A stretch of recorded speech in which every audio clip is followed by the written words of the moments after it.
خواتین کے شعبے میں کوئی اگر سوال ہو غیر مسلم خواتین کی طرف سے تو کر سکتی ہیں. My name is Dhanashri Sawan and I'm student of BE Computer, second year.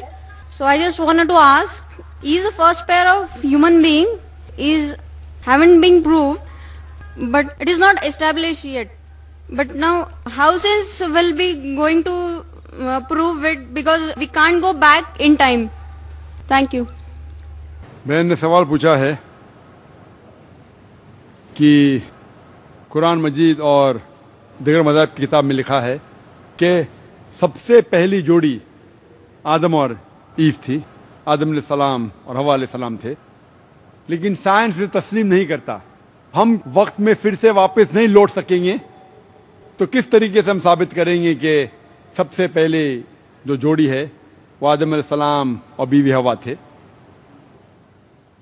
پہلے میں یہ کہنا چاہتا ہوں کہ قرآن مجید ایک سائنس کی کتاب نہیں ہے، SCIENCE، لیکن یہ کتاب ہے سائنس کی، SIGNS. یہ آیات کی کتاب ہے، یہ کتاب ہے نشانیوں کی.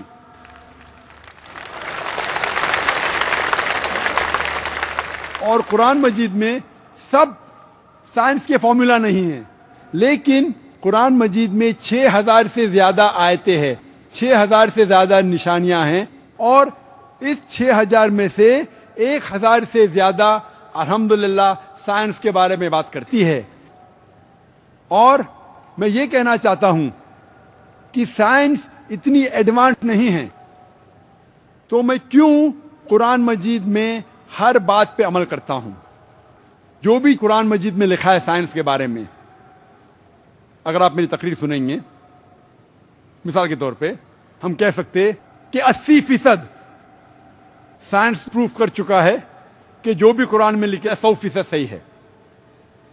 80% جو قرآن میں لکھا ہے سائنس یہ ثابت کر چکا ہے کہ 100% صحیح ہے. ابھی 20% از ایمبیگوس، جو ہمیں پتہ نہیں. اس 20% میں سے 1% ابھی تک ثابت نہیں کیا گیا ہے کہ وہ غلط ہے. ان نون، ایمبیگوس، پتہ نہیں، تو ہم ڈالتے اسے ڈاؤٹ فل کیٹیگری میں. ڈاؤٹ فل، وی ڈونٹ نو.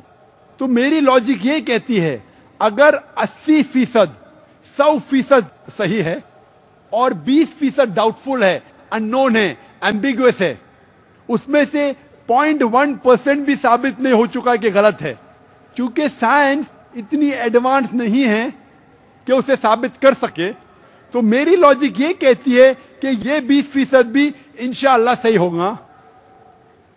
اور اس 20% میں آتا ہے کہ پہلی جوڑی انسان کی تھی آدم علیہ السلام اور بیوی حوا. سائنس اتنی ایڈوانس نہیں کہ یہ کہہ سکے کہ اس زندگی کے بعد اور ایک زندگی ہے، لائف آفٹر ڈیتھ. آخرت کے بارے میں سائنس اتنی ایڈوانس نہیں. سائنس یہ نہیں تسلیم کرتی جو قرآن میں لکھا ہے کہ قرآن میں ذکر ہے جنت اور دوزخ کا، قرآن میں ذکر ہے جن کا. سائنس اب تک اتنی ایڈوانس نہیں کہ اس کے بارے میں کہہ سکے کہ یہ صحیح ہے. تو بہت سی چیزیں جو قرآن مجید میں لکھی تھی 1400 سال پہلے، اکثر چیزیں سائنس تسلیم نہیں کرتی تھی. لیکن آج سائنس ایڈوانس ہونے کے بعد، سائنس ترقی کرنے کے بعد 80% سے زیادہ ہم یہ کہہ سکتے ہیں کہ سائنس آج تسلیم کرتی ہے کہ 100% صحیح ہے. انشاءاللہ ہو سکتا ہے کہ 50 سال بعد، 100 سال بعد، 200 سال بعد سائنس یہ بھی تسلیم کریں گی کہ جنت ہے، دوزخ ہے، جن ہے، اینجل ہے، اور یہ بھی تسلیم کریں گے کہ پہلی جوڑی آدم اور بیوی حوا تھی.